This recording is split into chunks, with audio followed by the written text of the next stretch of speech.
کبھی سوچا ہے کہ آج یہودیوں نے گریٹر اسرائیل بنانے کے لیے ہزاروں مسلمانوں کو شہید کر دیا ہے؟ Over 1,300 Palestinian children have been killed. پہلے فلسطین،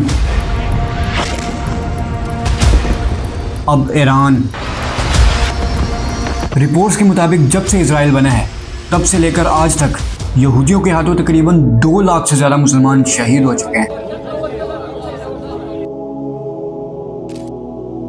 صرف مسلمان ہی نہیں بلکہ انہوں نے پوری دنیا کو ذلیل کیا ہوا ہے۔ Separarse de Netanyahu es necesario. Separarse de quien lanza misiles contra niños y niñas en el planeta Tierra. لیکن یہاں ایک سوال ہے، آخر کیوں یہودی گریٹر اسرائیل بنانا چاہتے ہیں؟ یہ کہانی شروع ہوتی ہے حضرت موسیٰ علیہ السلام سے۔ حضرت موسیٰ علیہ السلام نے جب اللہ تعالیٰ کے حکم سے بنی اسرائیل قوم کو فرعون کی غلامی سے آزاد کروا لیا تو حضرت موسیٰ علیہ السلام بنی اسرائیل قوم کو لے کر پیغمبروں کے شہر جروسلم کے پاس ایک صحرا میں آ گئے، جہاں اللہ تعالیٰ نے حضرت موسیٰ علیہ السلام کو ایک حکم دیا کہ اس شہر یعنی جروسلم کو فتح کرو۔ تو بنی اسرائیل قوم نے حضرت موسیٰ علیہ السلام سے کہا کہ آپ اور آپ کا خدا جا کر لڑیں، ہم یہیں بیٹھے ہیں۔ اس کے بعد اللہ تعالیٰ نے سزا کے طور پر بنی اسرائیل قوم کو 40 سال تک اسی ڈیزرٹ میں رکھا۔ یہیں پر حضرت موسیٰ علیہ السلام پر تورات نازل ہوئی، جس میں کلیئرلی لکھا تھا کہ دریائے نیل اور دریائے فرات کے درمیان ساری زمین حضرت ابراہیم علیہ السلام کی اولاد کی ہے۔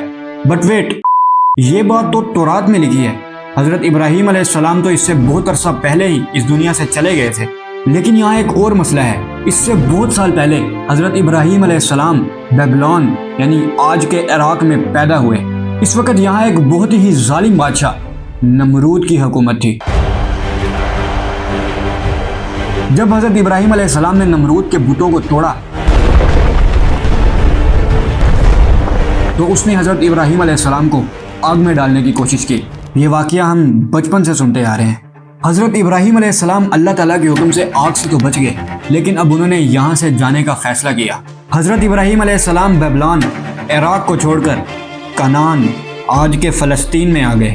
یہاں اللہ تعالیٰ نے حضرت ابراہیم علیہ السلام سے ایک وعدہ کیا کہ یہ زمین یعنی فلسطین دریائے نیل اور دریائے فرات کے درمیان ساری زمین آپ کی اولاد کی ہے۔ یہ بات حضرت ابراہیم علیہ السلام کے بعد بنی اسرائیل قوم کو پتہ تھی، لیکن یہ صرف سنی سنائی باتیں تھیں۔ لیکن جب حضرت موسیٰ علیہ السلام پر اللہ تعالیٰ نے تورات نازل کی تو اس بات کو اللہ تعالیٰ نے تورات کے اندر کلیئرلی بیان فرما دیا، اور یہودی آج تک یہی کلیم کرتے ہیں کہ ہم اس زمین کے مالک ہیں کیونکہ اللہ تعالیٰ نے ہم سے اس زمین کا وعدہ کیا ہے۔ ٹھیک ہے، ملنی چاہیے انہیں یہ زمین، کیونکہ حضرت ابراہیم علیہ السلام کے بیٹے حضرت اسحاق علیہ السلام اور ان کے بیٹے حضرت یعقوب علیہ السلام ان کی اولاد بنی اسرائیل، ٹھیک ہے حق بنتا ہے ان کا۔ بٹ ویٹ، حضرت ابراہیم علیہ السلام کا ایک بیٹا تو نہیں تھا، ان کے تو 2 بیٹے تھے۔ ایک بیٹا حضرت اسحاق علیہ السلام جن کی اولاد بنی اسرائیل ہے، اور دوسرا بیٹا حضرت اسماعیل علیہ السلام جنہیں عربوں کا باپ کہا جاتا ہے، اور انہی کی نسل سے ہمارے پیارے نبی حضرت محمد صلی اللہ علیہ وآلہ وسلم بھی اس دنیا میں تشریف لائے۔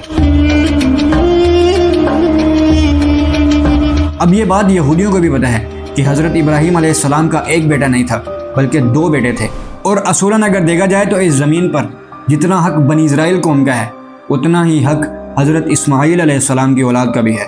لیکن بنی اسرائیل قوم کی ڈٹائی یہ ہے کہ اللہ تعالیٰ نے اس زمین کا وعدہ اس وقت تک کیا تھا جب تک بنی اسرائیل قوم حق پر تھی، لیکن انہوں نے سب سے بڑی نافرمانی جو کی وہ یہ کہ انہوں نے حضرت موسیٰ علیہ السلام کو لڑنے سے صاف انکار کر دیا۔ اب حضرت موسیٰ علیہ السلام کے دور میں تو جروسلم بنی اسرائیل قوم کے پاس نہیں آ سکا، لیکن حضرت موسیٰ علیہ السلام کے بعد بنی اسرائیل قوم نے حضرت یوشع بن نون کی قیادت میں جروسلم کو فتح کیا۔ پھر حضرت داؤد علیہ السلام نے جالوت کو شکست دی،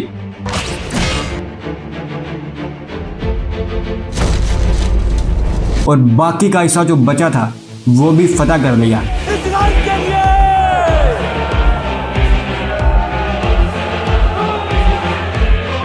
اور جروسلم کو اپنا دارالحکومت بنایا۔